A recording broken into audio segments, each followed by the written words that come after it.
Hello વિદ્યાર્થી મિત્રો, રાધે રાધે.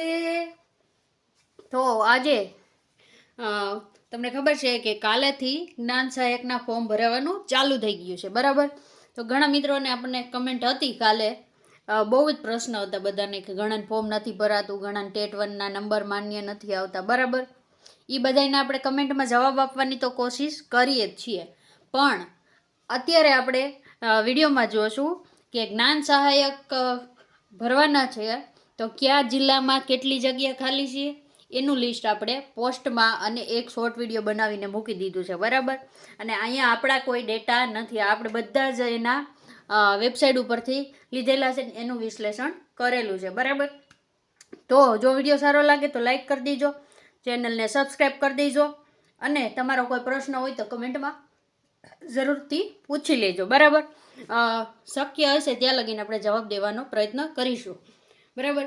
તો હવે જોઈએ આપણે કે કેટલી જગ્યા ખાલી છે અને જ્ઞાન સહાયક કેટલા ભરવાના છે. આ જ્ઞાન સહાયકના જગ્યા ઉપરથી તમને વિદ્યા સહાયકમાં પણ ખબર પડશે કે કેટલી જગ્યા 1 થી 8માં ખાલી છે, કઈ સ્કૂલમાં, બરાબર, શાળામાં, જે કયો એ. આ ડેટામાં વિદ્યા સહાયકની ભરતી થશે તો થોડો જાજો ફેરફાર થઈ શકે, એથી વધારે થશે નહીં, બરાબર. તો કે અત્યારે તમને ખબર છે કે જ્ઞાન સહાયક ધોરણ 1 થી 8માં ફોર્મ ભરાવાનું ચાલુ છે, બરાબર. પ્રજ્ઞા સહાયક સર્વ શિક્ષા અભિયાન ઉપર આપણે કાલના વિડીયોમાં એની આખી લિંક જ આપી દીધી છે.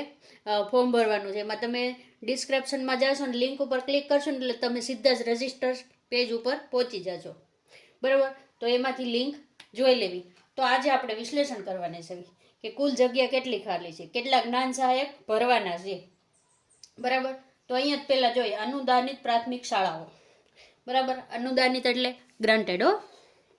તો કે કેટલી જગ્યા ખાલી છે, તો કે ધોરણ 1 થી 5માં 277, ધોરણ 1 થી 5 એટલે ક્યાં આવે, આ ટેટ 1 પાસ વાળાની ભરતી આવશે, ટેટ 1 વાળા.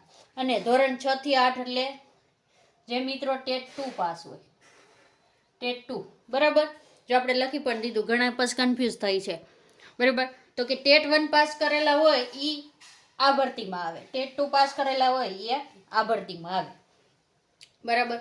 આમાં ખાલી ડીએલએડ કરેલા હોય એ જ હોય ને, આમાં તો ડીએલએડ કરેલા હોય ને જેને ગ્રેજ્યુએશન હોય એ પણ ચાલે, બીએડ વાળા પણ ચાલે, બધા જ ચાલે ટેટ 2માં, બરાબર. તો કે અનુદાનિત એટલે કે ગ્રાન્ટેડ શાળામાં, જો ગ્રાન્ટેડમાં છે ને 1 થી 5માં જગ્યા ઓછી છે, પણ 6 થી 8માં કેટલી છે જોઈ લ્યો, 1057, બરાબર. પછી આશ્રમ શાળાઓમાં, બરાબર, કેટલી જગ્યા ખાલી છે, તો કે 1 થી 5ના શિક્ષકોની તો 107 જ છે, કેટલી છે 107 છે. અને 6 થી 8માં તો કે 191 છે, બરાબર. પણ જુઓ સરકારી પ્રાથમિક શાળાઓ મેઇન આપણે 11,000 વિદ્યા સહાયકની ભરતી છે, ક્યાં આવશે, સરકારી પ્રાથમિક શાળાઓ.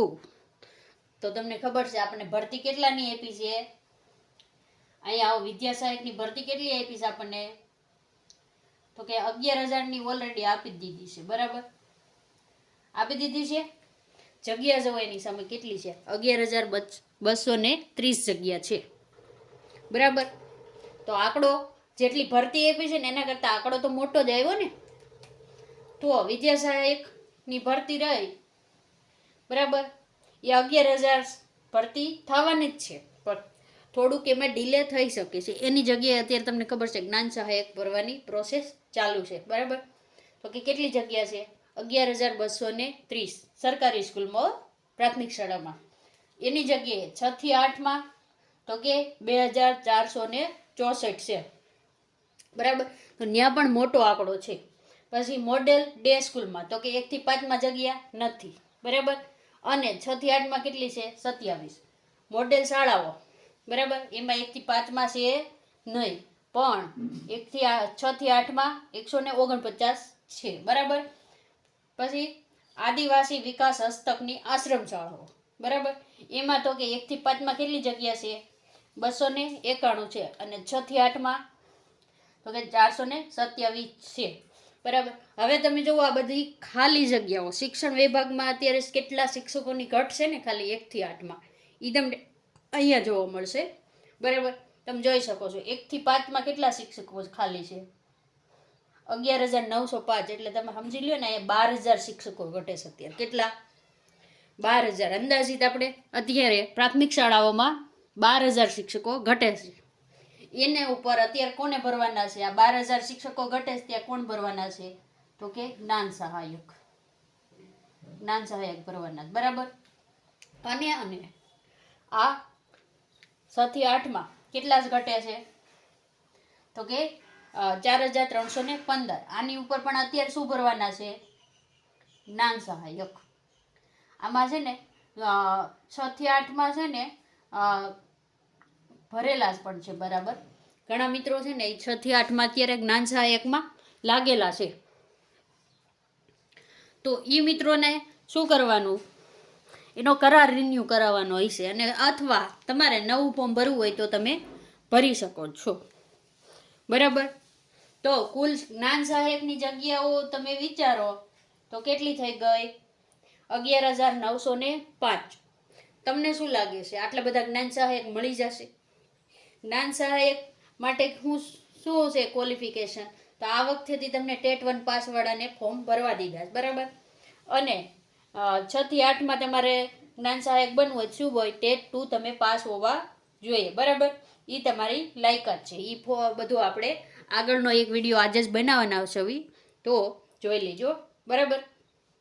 તો હવે તમને એમ થશે કે વિદ્યા સહાયકમાં ભરતી થશે તો જગ્યા વધશે કે ઘટશે? 11,000ની દીધી છે, બરાબર. એમાં પૂરેપૂરી 11,000માં ભરતી થશે કે શું થશે? તો આનો પ્રશ્નનો જવાબ છે ને તમારો હમણાં ટૂંક સમયમાં તમને મળી જશે. શું કામે? કે તમને ખબર છે 18 તારીખે બદલી કેમ પૂરા થવાના છે. બદલી કેમ પૂરા થશે, પૂર્ણ થશે. ક્યાં? તો કે શિક્ષકોના. એટલે પછી બદલી થઈ જશે, એટલે જિલ્લા વાઇઝ તમારા પછી રોસ્ટર ને એ બનશે, બરાબર. એટલે તમને ફાઇનલ જગ્યા ખબર પડી જશે. તો થોડુંક શાંતિ રાખવી. અને ઘણા મિત્રોને એમ થાય કે વિદ્યા સહાયકમાં ભરવું કે નહીં, ઘણા પ્રશ્ન મૂંઝવે છે કે વિદ્યા સહાયકમાં ભર્યું છે, તો જ્ઞાન સહાયકમાં ભરવું કે નહીં, ઘણાનું કાંઈ સ્વીકારતું નથી. તો એના માટેનો વિડીયો આપણે આજે જ લગભગ સાંજ સુધીમાં મૂકી દઈશું. તો આપણી ચેનલને સબસ્ક્રાઈબ કરી લેજો, બરાબર.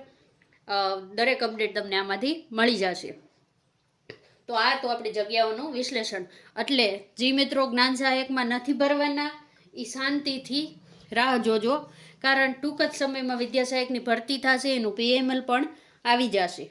અને ઘણા કહે છે કોર્ટ મેટરને એ નડશે, પણ કોર્ટે જજ સાહેબે ક્યારેય એમ નથી કીધું કે ભરતીને સ્થગિત કરી દો, એમ કે એના ઉપર સ્ટે દેવાની એવી ક્યારેય વાત થઈ જ નથી. એટલે કોર્ટ લગભગ તમને ક્યાંય નડશે નહીં આપણા ખ્યાલથી. અને DLEDનું રિઝલ્ટ વાટે જે અટકેલું છે એ પણ 15-16 તારીખ સુધીમાં આવી જશે, બરાબર. તો જો મિત્રોને ફોર્મ ભરવું છે ને એ ભરી દેજો. અને વિડીયો સારો લાગે તો લાઈક કરી દેજો, ચેનલને સબસ્ક્રાઈબ કરી દેજો. વિડીયોને પૂર્ણ કરી છે. રાધે રાધે.